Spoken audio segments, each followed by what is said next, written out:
इंतजार की घड़ियां खत्म, क्रिकेट का मेला आज सजेगा। सीटी बजेगी, खेल जमेगा और किलियां उड़ेंगी। HBL PSL 9 का आज से आगाज होगा। जिंदा दिलान के शहर में क्रिकेट का मेगा इवेंट। शायकीन छक्के चौकों की बरसात के मुंतजिर। ट्रॉफी के लिए 6 टीमों के दरमियान 34 मुकाबले शेड्यूल। लाहौर के कज़ाफी स्टेडियम ने तैयारी पकड़ ली। खिलाड़ियों के एक्शन से पहले संगीत की महफिल सजेगी। रंगारंग इफ्तिताही तकरीब में म्यूजिक का तड़का लगेगा। अली जफर और आयमा बेग रंग जमाएंगे। इफ्तिताही तकरीब में लेजर शो और आतिशबाजी का मुजाहरा होगा। कलंदर्स की धमाल होगी या यूनाइटेड का इतिहाद चलेगा। इफ्तिताही मैच में लाहौर और इस्लामाबाद में जोड़ पड़ेगा। दोनों कप्तान एक दूसरे को बड़ी टक्कर देने को तैयार। कलंदर्स के कप्तान शाहीन आफरीदी कहते हैं कोशिश होगी जीत का तसलसल बरकरार रखें। शाहिद खान की कमी महसूस होगी। यूनाइटेड कप्तान शादाब खान भी बेहतरीन परफॉर्मेंस के लिए पुराज़म कहा। कलंदर्स को होम ग्राउंड में हराना आसान नहीं होगा। उम्मीद है शाह ब्रदर्स अच्छी परफॉर्मेंस देंगे।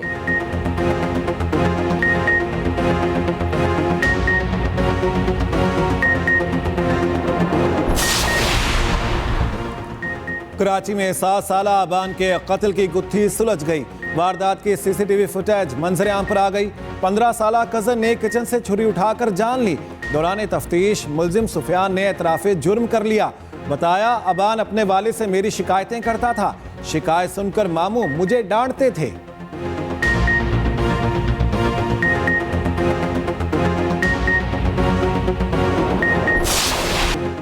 विफाक में हुकूमत कौन बनाएगा? सियासी क़यादत फैसला ना कर सकी।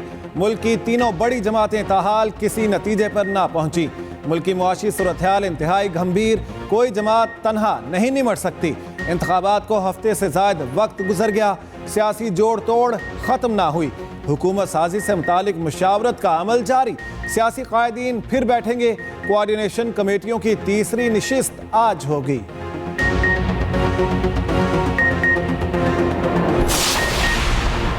सियासी जमातें इक़्तिदार से कतराने लगी। लीगी रहनुमा ख्वाजा सादर रफीक ने आज़ाद उम्मीदवारों को हुकूमत बनाने की दावत दे दी। कहा पीटे हिमायत याफ्ता आज़ाद अरकान पहल करें। पीपल्स पार्टी के साथ मिलकर मरकजी हुकूमत बना लें। नून लीग को कांटों का ताज सर पे सजाने का कोई शौक नहीं। हुकूमत की तश्कील नून लीग की नहीं, तमाम पार्लिमानी जमातों की जिम्मेदारी है। जावेद लतीफ़ भी अक्सरियती जमात को इक़्तिदार देने के हामी। बोले जिसे अक्सरियत दिलाई गई उसे हुकूमत बनाने का मौका दिया जाए।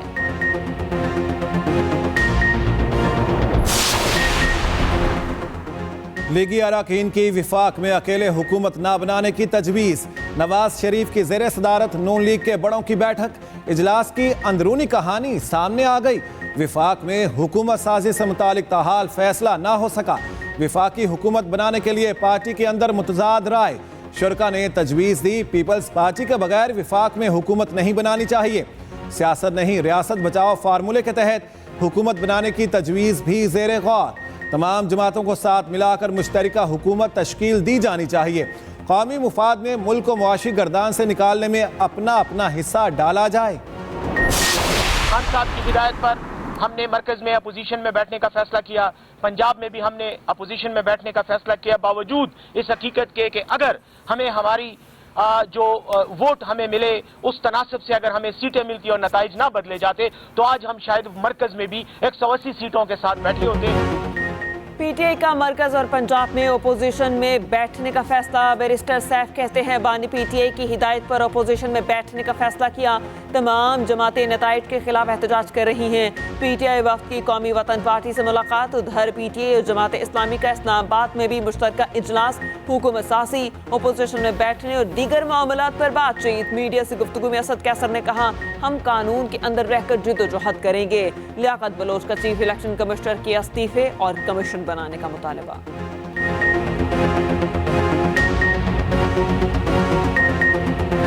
हम ये वाज़ेह करना चाहते हैं कि हम जो भी जद्दोजहद करेंगे हम कानून और आइन के अंदर रहते हुए अपनी जद्दोजहद करेंगे।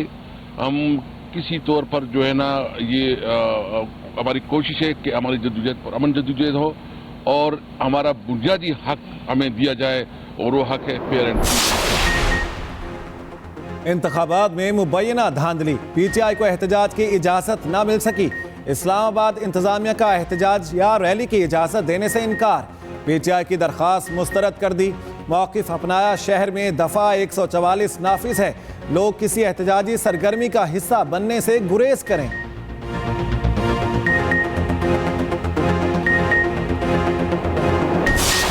आज कोई भी इक़्तिदार का मुस्तहिक नहीं है, ये एक नाकाम इलेक्शन है। ये भी अनोखी बात है कि मुल्क में कोई भी इक़्तिदार में आने की अब अपने आप को लायक नहीं समझता। जो ज्यादा कॉम्प्रोमाइज करेगा वो बन जाएगा। जो भी इन हालात में हुकूमत में आया, अगर सारी पॉलिटिकल जमातें सपोर्ट नहीं करेंगी, मुल्क के मामलात हल नहीं हो सकते। हमारा बड़ा अनोखा इलेक्शन था कि गूगल भी परेशान है कि रिजल्ट क्या है।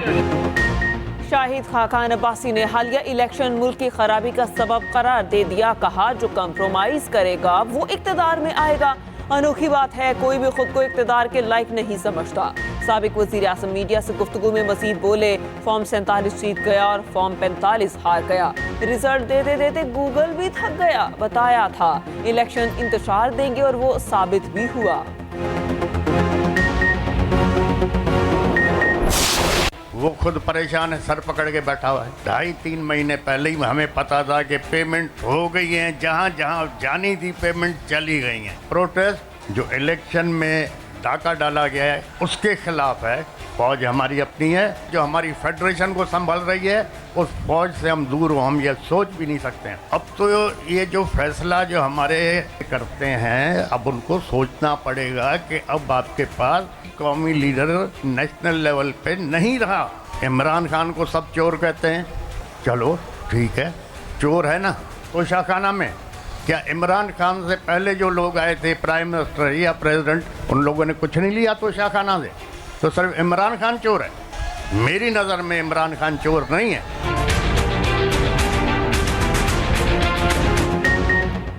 इलेक्शन का नतीजा 2.5-3 माह पहले बन चुका था। अदायगियां भी हो चुकी थीं। पीर पगारा सिबगतुल्लाह राशिदी का दावा, कहा जीतने वाला सर पकड़कर बैठा है, हारने वाला सड़कों पर है। फैसला करने वालों को सोचना होगा, उनके साथ कौमी सतह का कोई लीडर नहीं। इंतखाबात में मुबैना धांधली के खिलाफ GDA का जाम शोरों में धरना। फंक्शनल लीग के सरबराह पीर सिबगतुल्लाह शाह राशिदी ने शुरका से खिताब में कहा, फौज के पास आजमाने के लिए कोई नहीं बचा। जो खिचड़ी बन गई, हुकूमत 8-10 माह में नहीं चल सकती। फहमीदा मिर्जा ने कहा, सिंध कोई कॉलोनी नहीं, हर बार सौदा कर दिया जाता है। अयाज लतीफ पलेजो बोले, क्या सिंध को काला बकरा समझ रखा है? ये जो तकरीब हो रही है, इसको ये ना समझा जाए कि ये कोई पॉलिटिकल पार्टी का जलसा है। ये मुरीदों का इज्तिमा है। जब ये 2024 के इंतखाबात अनाउंस हुए तो पाकिस्तान में सियासी सरगर्मियां शुरू हुई। सिंध में खुसूसी तौर पर पाकिस्तान मुस्लिम लीग नवाज, GDA, MQM और काफी जगहों पे खामोशी से PTI भी इनके इत्तेहादी थी, और इन सारे इत्तेहादों को हर जगह पे पीपुल्स पार्टी ने बड़े मार्जिन से हराया। रहनुमा पीपल्स पार्टी शजील इनाम मेमन ने GDA धरने को मुरीदों का इज्तिमा करार दे दिया। कहा, सिंध के बाशऊर अवाम ने पीपल्स पार्टी को तारीखी मैंडेट दिया। पीपल्स पार्टी ने सिंध में अपने ही रिकॉर्ड तोड़े। मुश्किल वक्त में पीपल्स पार्टी हमेशा अवाम के साथ होती है। GDA और इत्तेहादी 5 साल ड्राइंग रूम में रहते हैं। अवाम के मैंडेट पे कैसे डाका डाला गया, ये तो सब जानते हैं।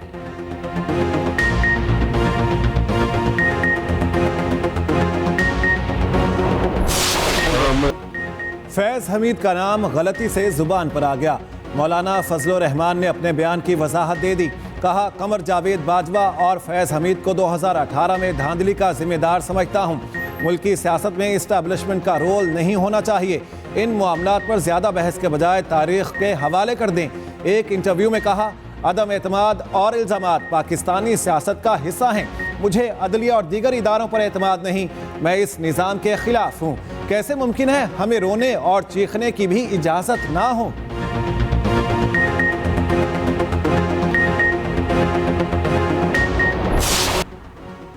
पेट्रोलियम मसनूआत की कीमत में इजाफे के आफ्टर शॉक्स जारी।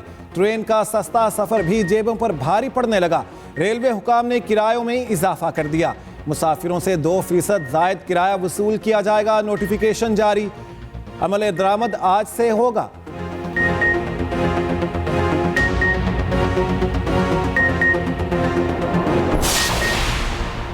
निगरान वफाकी हुकूमत का किसानों के मफाद में बड़ा फैसला। मुल्की काश्तकारों को फसल की अच्छी कीमत दिलाने के लिए इकदाम। निजी तौर पर गंदम इंपोर्ट के लिए एलसी खोलने पर पाबंदी आयद।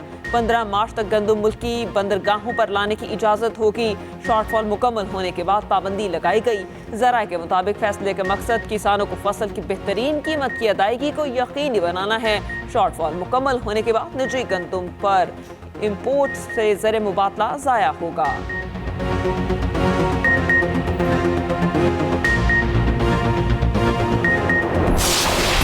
मगरिब से बादलों का सिलसिला पाकिस्तान में दाखिल। इतवार को मरी और गिरदोनवाह में तूफानी बारिश और बर्फबारी का इम्कान। पंजाब और खैबर पख्तूनख्वा समेत मुल्क के मुख्तलिफ हिस्सों में बादल रंग जमाएंगे। लाहौर समेत पंजाब के बेशतर अजला में बारिशों की पेशगोई। 17 से 21 फरवरी तक पंजाब के बालाई इलाकों में बारिश का इम्कान। पेशावर में बादलों का बसेरा, ठंडी हवाओं का राज। पीडीएमए की इंतजामिया को अलर्ट रहने की हिदायत। बलोचिस्तान के साहली इलाकों में झक्कड़ चलने का इम्कान। उधर आज़ाद कश्मीर की वादी लेह में दर्जा हरारत -9 रिकॉर्ड। स्कर्दू में -6 डिग्री तक गिरा। कालाम और अस्तौर में दर्जा हरारत -5 रिकॉर्ड हुआ। पेशावर में दर्जा हरारत 12, हुंजा में -2, कोयटा में 1, इस्लामाबाद में 8। निगरान वज़ीर आला पंजाब का बाबू साबुर टोल प्लाजा का दौरा। टोल प्लाजा को शादा करने और रीमॉडलिंग प्रोजेक्ट का मुआयना किया। दोनों तरफ जारी तामीराती सरगर्मियों पर पेशरफ्त का जायजा लिया। मंसूबे पर काम की रफ्तार तेज करने की हिदायत। मोहसिन नकवी ने कहा, रात को लेबर फोर्स की तादाद बढ़ाई जाए।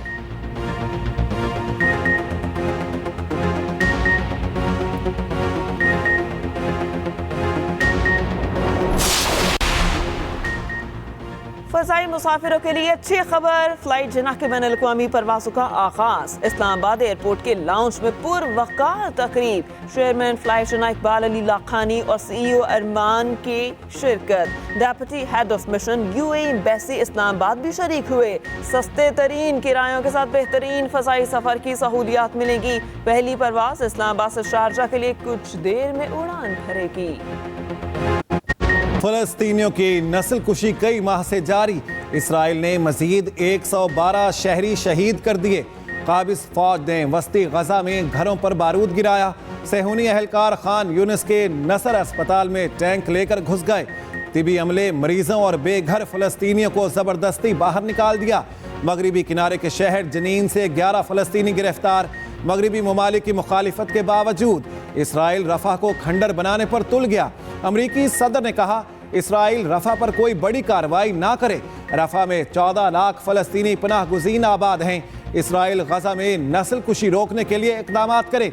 आलमी अदालत इंसाफ ने हंगामी दरख्वास्त का फैसला सुना दिया। इसराइल के साथ भूख और अफलास ने गजा पर हमला कर दिया। शहर में खुराक का बहरान संगीन हो गया। इजनास की किल्लत, जंग के सताए फ़लस्तीनी एक एक लुक़मे को तरसने लगे। मासूम बच्चे खाली बर्तन उठाए खाने की तलाश में फिरने लगे। इंसानों के बाद जानवरों पर भी आजमाइश का वक्त आ गया। चारा ख़त्म होने पर मवेशी लाकर होने लगे। साबिक अमेरिकी सदर डोनाल्ड ट्रंप को फ्रॉड केस में सजा सुना दी गई। 35 करोड़ 50 लाख डॉलर्स जुर्माना। साबिक सदर पर 3 साल तक कारोबार करने पर पाबंदी। डोनाल्ड ट्रंप ने इल्जाम की तरदीद कर दी। मुकदमे को डेमोक्रेट रहनुमा का सियासी इंतकाम करार दिया।